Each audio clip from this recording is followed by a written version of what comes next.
nombre correcto es dromocrónica, de un levantamiento de refracción efectuado en el altiplano de Guatemala, cerca de Palín. Les di el contexto. Entonces hay que hacer varias cosas. Primero, las velocidades de onda P para las capas de levantamiento, los espesores, dibujar una sección del terreno y hacer una discusión sobre los valores. Entonces voy a empezar con la solución. Y yo hice todo a mano, así que les pido disculpas por mi letra, para contarles que no es necesario usar en realidad ninguna cosa sofisticada, sino simplemente a mano. Entonces, esta es mi solución a ese problema. Es un montón de colores y líneas, entonces voy a tratar de explicarles. Voy a tomar primero la curva que va de izquierda subiendo a la derecha. Entonces yo me di cuenta que habían 3 porciones con diferentes pendientes y yo les llamé B1, B2 y B3 en color rojo. Y luego lo que hice fue formé estos triángulos nuevamente en color rojo de cada uno de ellos y me fui buscando tanto las ordenadas como las abscisas. Entonces, por ejemplo, en el primer triángulo, si yo proyecto la línea roja hacia acá, aquí leo 15 milisegundos. Nuevamente, si alguien le dio 14 o 13 o 18, está bien. Esto fue hecho al cálculo nada más, esa lectura. El otro extremo del triángulo en las ordenadas, que sería proyectar esta línea para acá, me da 62. Entonces aquí tengo que la diferencia de tiempos sería 62 menos 15. Ahí hay 47 milisegundos. Y luego la distancia horizontal, estoy en el geófono 1 al geófono 3, serían 8 metros, porque la distancia entre geófonos son 4. 3 menos 1, 2, por 4 son 8 metros. Hice exactamente lo mismo para cada uno de los triángulos. Si ustedes ven aquí, ya tengo el 62, proyecto la del triángulo de la pendiente 2 hacia el eje de las ordenadas, me da 128. 128 menos 62, tengo 66 milisegundos. Y lo mismo para el triángulo, para la base del triángulo, tengo del geófono 3 al geófono 8, son 5 por 4, 20. Y así sucesivamente. Lo mismo hice para la curva que va de derecha a izquierda. En este caso lo hice de color azul. Lo primero que salta a la vista es que, a pesar de que a mí por lo menos me dio la misma diferencia de tiempos, la distancia en donde hubo ese cambio de pendiente, según mi interpretación, ya fueron 12 metros en vez de 8. Lo mismo hice con el segundo triángulo, proyecté aquí 70 contra 116, me da una diferencia de 46. Del geófono 8 al geófono 4 son 4, perdón, del geófono, estoy en el azul, ¿verdad? Del geófono 9 al geófono 4 son 5 geófonos, por 4 son 20, y del último geófono, del 4 al 1, me da 3, por 4 son 12. Ahí vamos bien. ¿Alguna duda con esos triángulos? Que de los, yo llevo más o menos 15 exámenes calificados. Hubo un par de casos que ustedes lo que hicieron fue hacer esto de los triángulos, pero lo hicieron con cada espacio entre geófonos. Lógicamente eso es de nunca terminarlo. Era solo de hacerlo con los grandes triángulos para ver tendencias en las pendientes.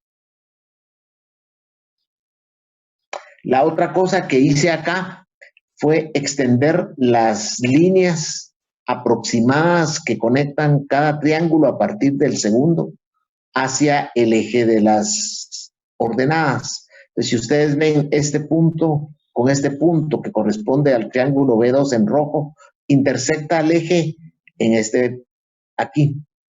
Aquí escribí la intersección sería 20. ¿Por qué no el eje es este? Porque recuerden que el disparo está una distancia entre geófonos hacia la izquierda del último. Entonces, mi eje de ordenadas no es la línea negra, sino es esta que tracé acá. Aquí me dio 20 y luego proyecté la intersección de la última pendiente, la B3, la proyecté otra vez hacia el eje y aquí está anotado 86 milisegundos, es la intersección. Lo Ingeniero, mismo que manda. la primera intersección sale como un 22 más o menos aproximadamente. Válido, Rubén, tiene razón, sí. Nuevamente, esto fue hecho a lápiz con una regla. Y Ok, más o menos calculando. Si a usted le dio 20, si le dio 18, está bien también, Rubén. ok. Digamos, este 86, usted me dice, ala, yo no miro 86, quizá tiene razón, quita ese 83, válido. Aquí lo que yo estaba buscando era el procedimiento, el concepto, más que la exactitud de los números. Ahora viene y agarro todos los triángulos y perdonen, aquí sí yo sé Excel, entonces agarré la curva roja, que sería la que va de izquierda a derecha. Si ustedes ven aquí, coloqué las distancias, 8, 20, 16, los tiempos 47, 66, 38, 47, 66, 38, los puse en esta hoja, luego calculé la velocidad, velocidad es igual a distancia, partido tiempo. El único secreto, entre comillas, es que ahí se acuerdan que este 47, para convertirlo a metros, por segundo debo dividir por 1000, por quitarle la m de milisegundos al tiempo. Y me dan 3 velocidades, 170, 303 y 421. Hice exactamente lo mismo con los triángulos azules y me dan estas velocidades, 255, 435 y 750. Antes de pasar a los espesores, solo les muestro la sección, una posible interpretación de esa sección. Se dan cuenta, a mí me saltó a la vista que la velocidad del segundo horizonte de la línea azul es más cerca de las velocidades de la segunda capa. Y esa segunda capa es más cerca de la tercera. Si ustedes ven 421 y 434, y definitivamente el 750 es una sección demasiado alta el valor como para poderlo correlacionar. Y entonces la correlación que yo hice fue simplemente correlacioné el 255 con el 303 y el 435 con el 421. Y los espesores, pues lógicamente, esta capa aquí mide, recuerden que yo estoy en este punto de mi disparo, en ese punto, en el 0, yo asigno mis valores. En el caso de la otra línea, que la empecé en el extremo, a aproximadamente 60 metros de la primera, perdón, 4 metros, 48 metros de la primera, aquí asigno los valores, entonces yo los debería de colocar aquí valores y aquí valores. ¿Qué es lo que hice yo acá? A mi izquierda y a mi derecha. Se vale, si ustedes dijeron, no, para mí está así, no, yo no estoy de acuerdo, el 255 lo correlaciono con el 170, válido. Y simplemente las capas irían en otra dirección aumentando velocidad. ¿Cómo fue que yo decidí correlacionar el 255 con el 303? La verdad es que yo lo que decidí primero fue correlacionar el 435 con el 421. Una vez tenía eso correlacionado, correlacioné esto y dejé el 170, puedo decir, aislado. ¿En qué momento este 170 aflora? No tengo la menor idea. Tendría que haber hecho algún levantamiento en medio.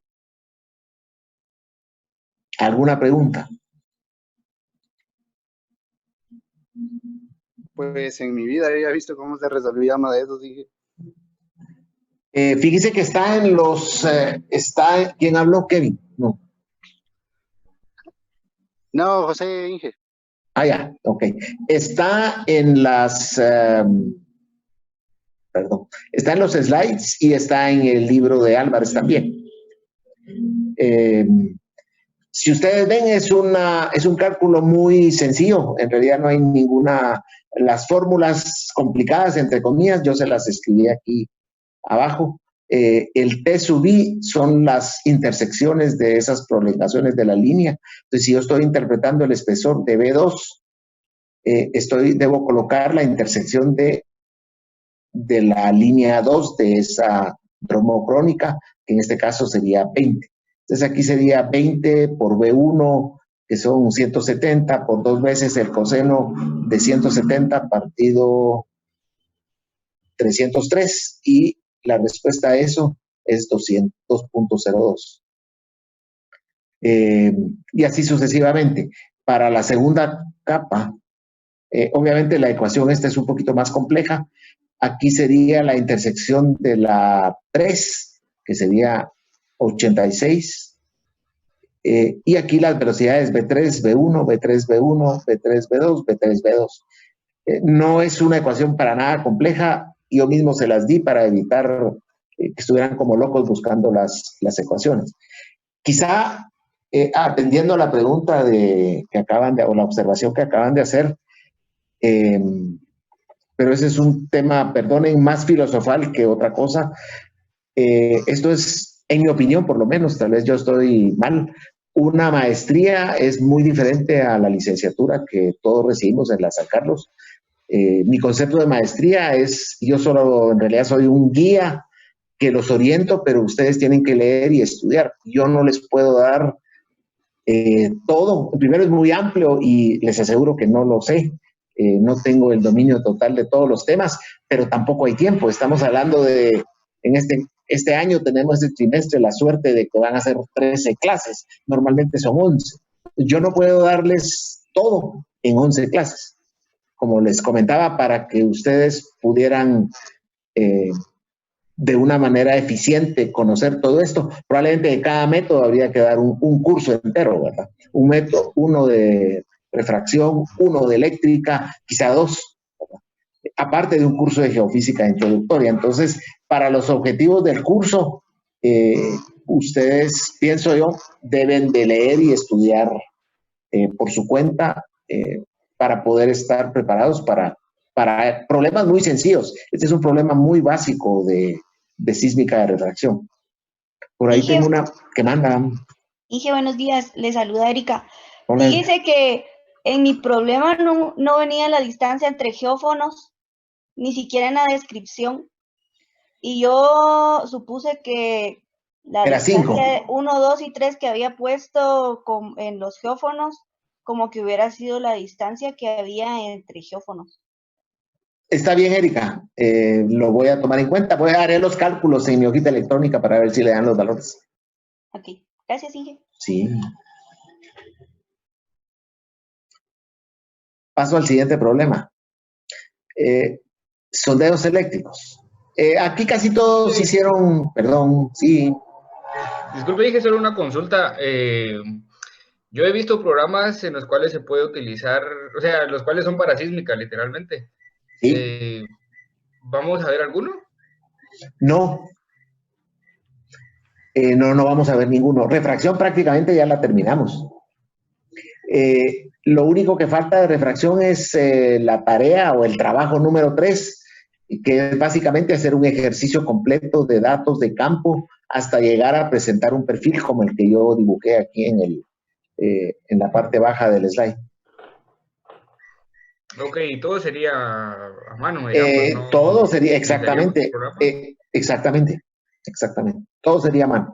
Mire, la mayor parte de los programas esos, al menos los que yo conozco, son con licencia y son pagados. Y usualmente es parte del paquete de un sismógrafo, usualmente. Plotrefa, creo que es el que yo más conozco. Pero venía porque los equipos Geometrics como que les gusta ese programa y casi que viene incluido cuando uno adquiere un equipo. Okay, pero no es necesario, es que ese es el punto. Ustedes como geotecnistas deberían de poder tomar unos datos de campo y solo como para ver qué es lo que está pasando, honestamente, con una regla y una calculadora del teléfono, uno puede sacar un estimado de velocidad rápidamente.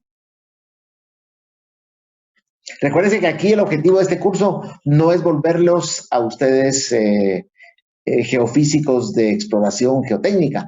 El objetivo del curso es darle las herramientas adecuadas para que ustedes puedan primero interpretar o leer de forma bien competente un informe y segunda, poder especificar cuando ustedes consideren que se necesite un estudio, que les va a ayudar a resolver algún problema que con quizá otras metodologías no logran resolver, ¿verdad?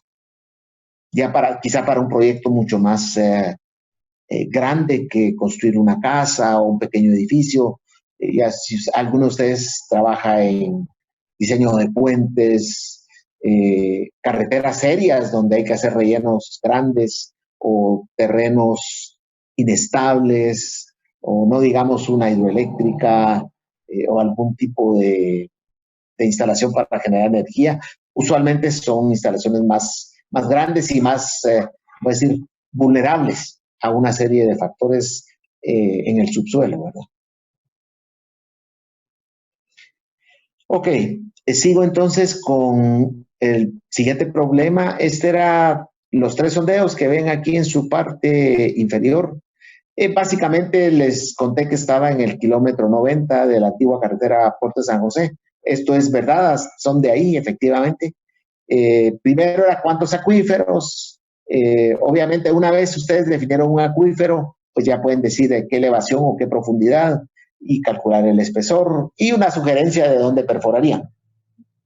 Casi todos resolvieron este problema, sí. Una pregunta, en el problema anterior había una pregunta respecto a la posible capacidad del suelo. Exactamente, sí. Pero eso no, creo que no, o no sé si me perdí un poquito, pero no escuché su opinión al respecto. No la dije, tiene razón. Gracias.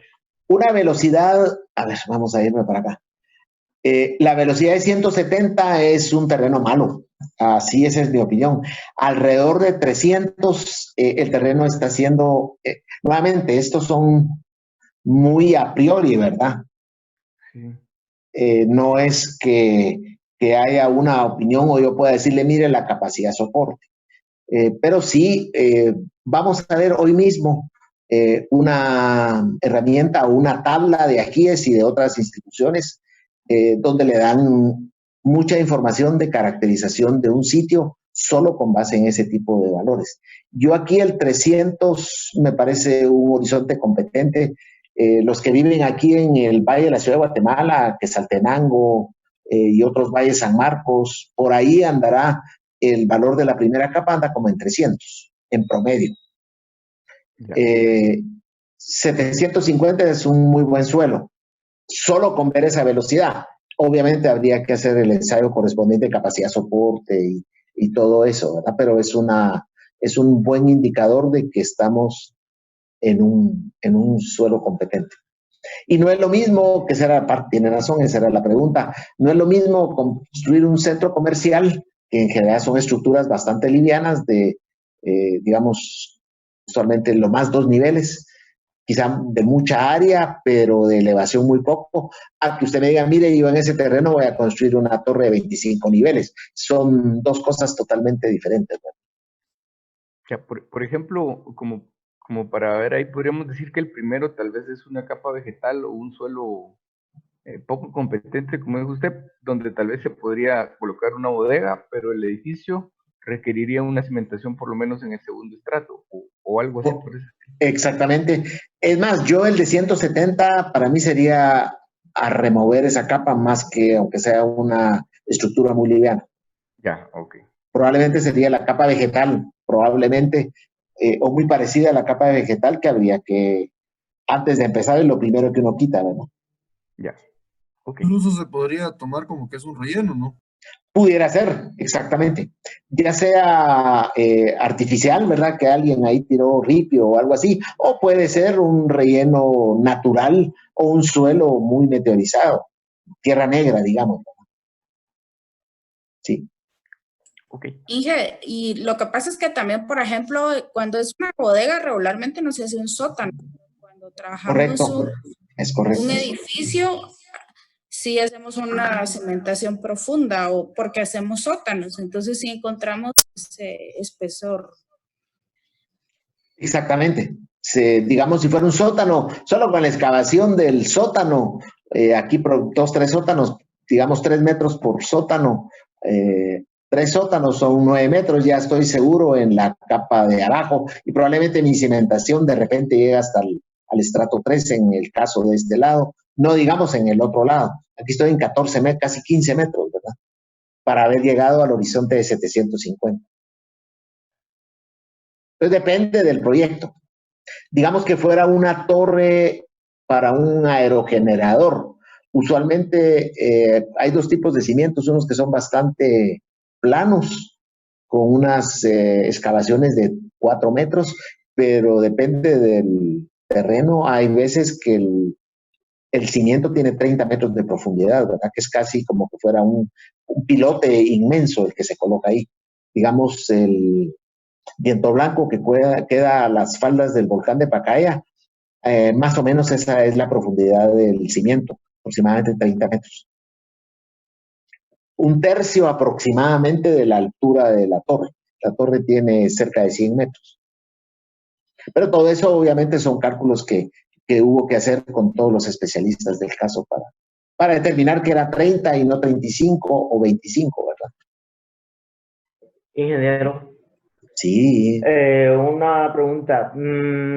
¿Alguno de los libros que nos dio o uno de los libros que tenga algún parte de ejercicios o ejemplos de este caso?